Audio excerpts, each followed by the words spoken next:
By putting on Christ, it becomes possible either to resolve or to lay aside differences, disagreements, and disputes. A rather dramatic example of overcoming division is found in our church history.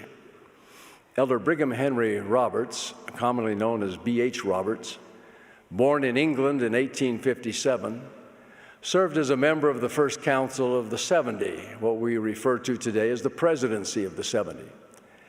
Elder Roberts was an able and tireless defender of the restored gospel and of the church in some of its most difficult times. In 1895, however, Elder Roberts' service in the church was put in jeopardy by contention. B.H. had been appointed as a delegate to the convention that drafted a constitution for Utah when it became a state.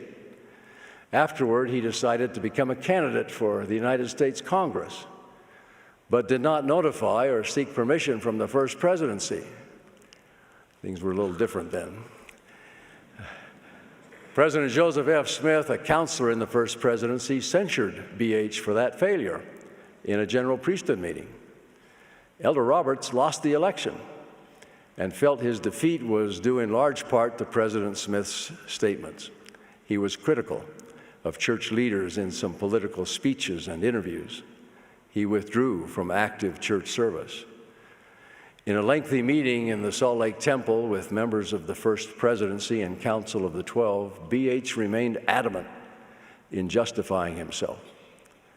Later, President Wilford Woodruff gave Elder Roberts 3 weeks to reconsider his position. If he remained unrepentant, they would release him from the 70.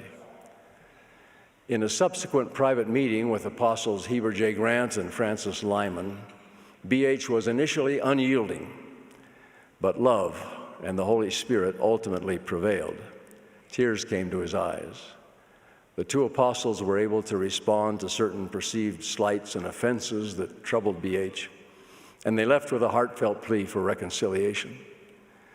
The next morning, after lengthy prayer, Elder Roberts sent a note to Elders Grant and Lyman that he was prepared to reunite with his brethren. When he later met with the First Presidency, Elder Roberts said, "I went to the Lord and received light and instruction through His Spirit to submit to the authority of God."